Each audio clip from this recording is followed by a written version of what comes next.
we are back. My next guest tonight is a frequent visitor here, and starting July 19th, you can see him in his one-man show, Jerusalem Syndrome, at the Westbeth Theater Center right here in New York City. Please welcome Mr. Marc Maron.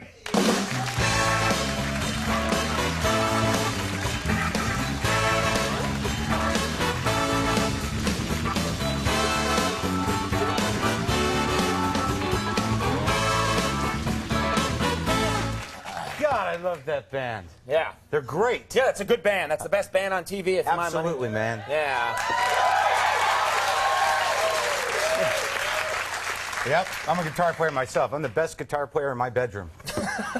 That's right. Yeah. I've seen you play, actually. I sat in with you once. Brilliant. I've sat in with the greats, the Jimi Hendrix, Muddy Waters. Right there in my house. Genius. I just saw Rebecca Stamos, and yeah.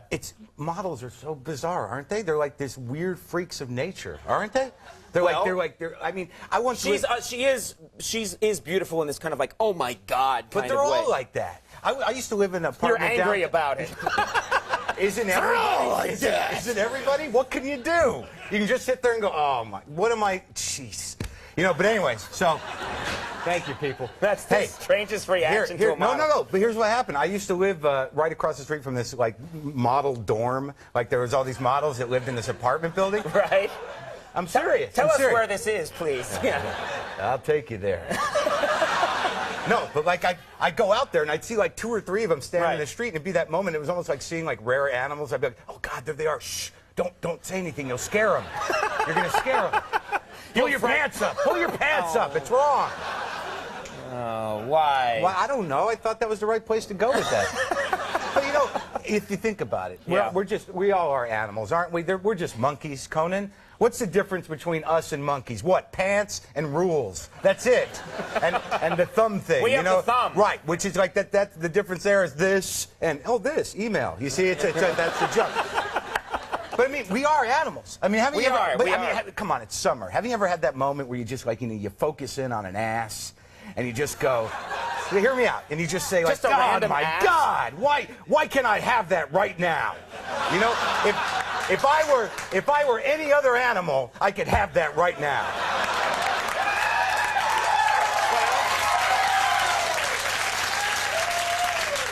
But I gotta be human. Rules. Man, I didn't know you were. You know, you cannot think this way because you are married, my friend. Yeah, but you know what? There are limitations to that too, my friend. Well, tell me all about it. Well, I've been thinking about it. You're earning points here left and right with the ladies, I'm sure. Yes. All right. Marriage is not just it's not a ceremony, it's not an institution, it's a capitalist conspiracy designed to keep people in bondage until they create new consumers. Hear me out. You following me, people? Stay on this. Okay. All right? Because if you think about it, marriage, okay, all the major department stores are involved, right? I know the world's religions are in on it, okay? Right. Her parents are like, were kingpins in it, all right? And, okay. But when you get married, not only do you get a wife, but you get like all these presents, expensive gifts from hundreds of people you don't really know. Right. Who are those people? Are they friends? No, they're parts of the conspiracy, okay? They give you blenders, they give you rugs, they give you flatware. I didn't even know what flatware was until I got married, all right? And if you're a man and you can honestly say, I know what flatware is, you're in too deep, okay? Because what happens is, the reason it's a conspiracy is that they give you those things under the guise of getting started. Right? Here you go, start your home. That's not the reason. The reason is they give them to you so you don't leave, okay? Hear me out. Because within the first couple of years of marriage, you will have an existential moment where you say, oh my, what did I do? I want out. And then you'll have to look around and go, oh, but the rug.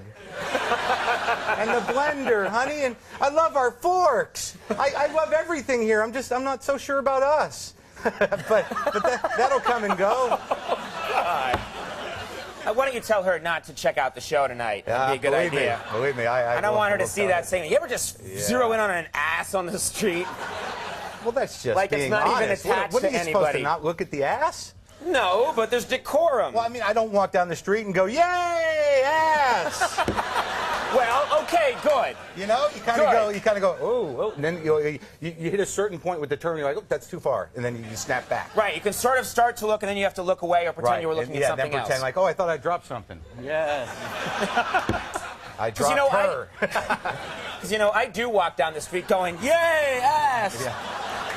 I know. In New York, no one cares what you run down the street shouting. No, New York's a beautiful freak show.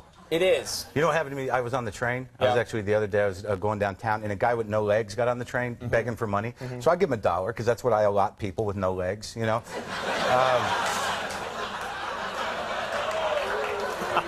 What? Come on. No, it's right. No legs, $1. Crackhead, $quarter. You know? I don't want to deny anybody, but I will judge their need. Right, you know? their level of need. Right. But here was the weird thing, was that the guy was, walking through the train, on his hands, and people were actually looking at him going, yeah, right. I'm like, what reason could you have for not giving a guy with no legs money? Right. Oh, no. He'll just take the money and cut his arms off. I've seen this before. He'll be back tomorrow with one arm. Where does it stop with these people? Not me. I work hard for my money. Till he's just a random ass going to. All right, now, the Jerusalem Syndrome. We have to talk about this before we go. This is your big show. This is a big show. It's off Broadway now. This is exciting. Said that like I didn't know. Oh, of course, that's a big show that some guy's doing. Yeah, you're doing it. Okay. Jerusalem Syndrome is an actual psychological condition that occurs to some people when they travel to the Middle East. Normal people, they get there and they just snap. And they think they're, either a biblical character like Jesus or Moses or Allah, or they think they're in direct communication with God on a one-to-one level, or they think that their being in the Middle East is one of the keys that unlocks the final unfolding, which is Armageddon as we know it. Now, in retrospect, I'm pretty sure I've had this all my life, okay? And what the show is about is just sort of this strange process of me moving through, like, all these weird spiritual pilgrimages, or, as I see them, which is like they go from like Jack Kerouac's grave to there was the drug period in Hollywood where God actually talked to me, or so I think. There was it just turned out to be some guy named Lou. Yeah, but he was hiding in the ceiling. All right. There's also there's a pilgrimage to the Philip Morris factory. And then it ends up in Israel where there's a big confrontation where I'm stuck in between a biblical struggle between good and evil. When they make the movie, this is going to be amazing. Yes. The special effects will be through the roof. It's unbelievable, man. I fly in it like Peter Pan. Bring the children. That's what you're saying. Bring the kids. It'll be fun. There'll be a sing-along afterwards. The Jerusalem Syndrome is going to be at the Westbeth Theater Center in New York City, July 19th through August 26th. Mark, it's always great when you're here. Oh, thanks for doing it. Great to see you. Really good. Marc Maron. We'll take a break. Greg Hahn coming up.